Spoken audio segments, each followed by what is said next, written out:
यार मैं ना कल ऐसे ही सोच रहा था, नई क्रश के बारे में नहीं सोच रहा था, डायमेंसिटी 8500 के बारे में सोच रहा था। और सोचते सोचते ना मेरे माइंड में आया कि हम ये तो जानते हैं कि स्मार्टफोन की प्राइस बढ़ चुकी है, स्मार्टफोन की प्राइस चेंज होने वाली है, लेकिन उसके साथ साथ और भी चीजें चेंज होने वाली है जिसके बारे में हम बात ही नहीं कर रहे। अब इसी में से एक इंपॉर्टेंट चीज के बारे में आज की वीडियो में बात करेंगे। हम डायमेंसिटी 8500 और डायमेंसिटी 9500E के साथ साथ स्मार्टफोन जो महंगे होने वाले हैं उसके साथ साथ क्या चीजें बदल सकती है, कहां कहां पर हमें कॉम्प्रोमाइज करना पड़ सकता है, उनके बारे में बात करेंगे। अभी कुछ ही दिन पहले की बात है, डायमेंसिटी 8500 के बारे में हमें कुछ चीजें पता चलती है लीक के थ्रू कि भाई इसका जो आर्किटेक्चर होगा वो सेम होने वाला है डायमेंसिटी 8400 वाला। लोग वहां पर डिसअपॉइंट हुए कि भाई वही आर्किटेक्चर, बस क्लॉक स्पीड को बढ़ाया, वही सीपीयू वही जीपीयू, उसमें भी क्लॉक स्पीड को थोड़ा सा इंप्रूव किया है, बाकी स्पेसिफिकेशन भी सिमिलर लग रहे अकॉर्डिंग टू लीक्स। तो भाई ये नया प्रोसेसर कैसे हुआ, उसको ही डायमेंसिटी 8400 प्लस करके लॉन्च कर देते। लेकिन ये डिसअपॉइंटमेंट तब थी जब स्मार्टफोन महंगे नहीं हुए थे, बट अब ये डिसअपॉइंटमेंट 2 गुना हो चुकी है क्योंकि यही प्रोसेसर हमें पोको X8 Pro में देखने को मिलेगा।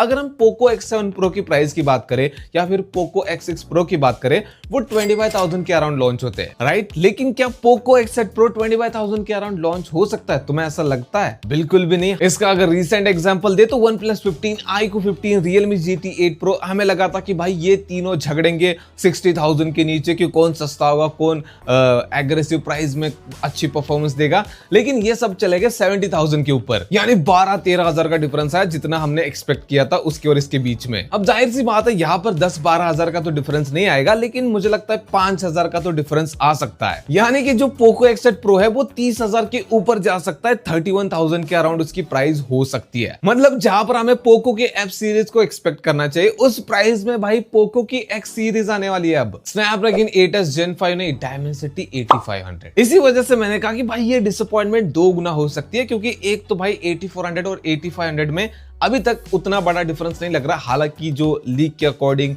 हमें एंटीट्यूड स्कोर देखने को मिला उसमें डिफरेंस है। 8400 का 1.6 मिलियन था, इसका 2.2 मिलियन है। हो सकता है नंबर्स बड़े हो, डिफरेंस भी आ जाए, बट लोग इस चीज को एक्सेप्ट नहीं कर पा रहे कि भाई सेम ही आर्किटेक्चर पे बना है और ऊपर से आप 5,000 रुपए प्राइस बढ़ सकती है पोको X8 Pro की।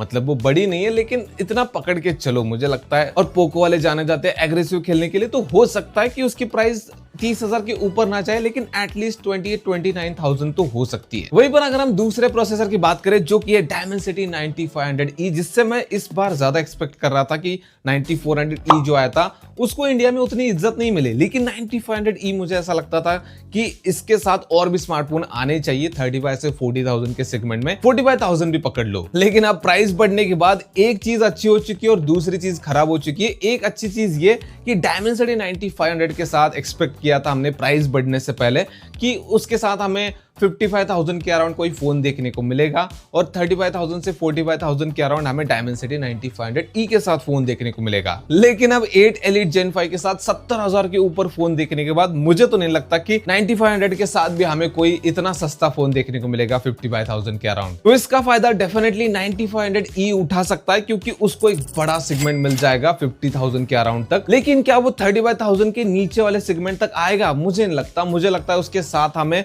सबसे सस्ता फोन 45,000 के अराउंड देखने को मिल सकता है। अब तुम बोलोगे कि इसमें बुराई क्या है? बुराई इसमें कुछ नहीं है, लेकिन डायमेंसिटी 9500E कोई नया प्रोसेसर नहीं है, इसका नाम ही बस नया है। ये पिछले साल का डायमेंसिटी 9400 प्लस ही है, उसी का आर्किटेक्चर सारे उसी के स्पेसिफिकेशन है, बस नाम को चेंज कर दिया है। ना ही R&D पे खर्चा, ना ही मैन्युफैक्चरिंग प्रोसेस को चेंज करना पड़ा, उसी नोड पे बना है। तो हम एक्सपेक्ट करते हैं ना कि भाई पुराना प्रोसेसर है तो और सस्ता हो जाए, ताकि और सस्ते फोन में आए और हमें सस्ते फोन में अच्छी परफॉर्मेंस मिले। इसमें कोई गलत बात नहीं है, लेकिन अब ऐसा होता नजर नहीं आ रहा। अब यहां पर ना ब्रांड्स के पास 2 ऑप्शन बचते। एक कि भाई वो वैसे स्पेसिफिकेशन दे जैसे आज से पहले देते आ रहे, जैसे पोको X7 Pro में हमने देखा है, X6 Pro में देखे वैसे स्पेसिफिकेशन हमें पोको X8 Pro में देखने को मिले, लेकिन उसके बदले में प्राइस थोड़ी बढ़ जाएगी। या फिर दूसरा ऑप्शन कि प्राइस को जितना हो सके उतना एग्रेसिव रखने की कोशिश करो, उस चक्कर में कहीं पर कॉस्ट कटिंग हो जाए तो हो जाए। इसका latest example Realme P4X launch हुआ 16,000 के अराउंड, 16,000 का ये है, जिसमें बेस वेरिएंट हमें 6GB प्लस 128GB वाला मिलता है, जहां पर 8 प्लस 128GB होना चाहिए था, वहां पर कॉस्ट कटिंग हुई और सबसे बड़ी कॉस्ट कटिंग हुई जहां पर रियलमी इससे पहले 15,000 रुपए में हमें एमोलेड डिस्प्ले दे रहा था, इवन कर्व डिस्प्ले दे रहा था, वहीं पर इन्होंने अब एलसीडी पैनल दिया है। तो इस तरह का कुछ हमें पोको की तरफ से देखने को मिल सकता है। अब वहां पर वो लोग एमोलेड की जगह एलसीडी पैनल नहीं देंगे, लेकिन बिल्ड क्वालिटी में कुछ कॉस्ट कटिंग वगैरह कर सकते हैं, कैमरा में कॉस्ट कटिंग हो सकती है, चार्जिंग स्पीड वगैरह में कॉस्ट कटिंग हो सकती है, और ऊपर से वो बड़ी बैटरी लेकर आने वाले थे। तो मुझे लगता है वहां पर तो कुछ चेंजेस नहीं करेंगे, क्योंकि वो उनके लिए मार्केटिंग का काम करेगी। बाकी चीजें हैं कुछ ऐसी जगह जहां पर वो कॉस्ट कटिंग कर सकते हैं। तो यही चीज मैं तुम्हें बताने की कोशिश कर रहा हूं कि स्मार्टफोन की प्राइस बढ़ने की वजह से काफी सारे सेगमेंट चेंज हो चुके हैं। मतलब पहले हमें आदत लग गई थी कि भाई सस्ते में तगड़ी परफॉर्मेंस, तगड़ा ये वो पता नहीं, अब हम उससे और 5-6 कदम पीछे जा चुके हैं। अब हमें वहीं से स्टार्ट करना पड़ेगा जहां पर पहले स्मार्टफोन थोड़े से महंगे लगते थे, या फिर कहीं पर बहुत ज्यादा कॉस्ट कटिंग लगती थी कि ये बेटर दे दिया तो यहां पर हमें कॉस्ट कटिंग करनी पड़ेगी, ऐसा ब्रांड सोचते थे और हमें वो दिखाई भी देता था। वो चीज अब मुझे लगता है कि हमें देखने को मिल सकती है। अब तुम्हारे माइंड में थॉट आ सकता है कि फिर पोको F8 का क्या होगा, वो कितने का आएगा?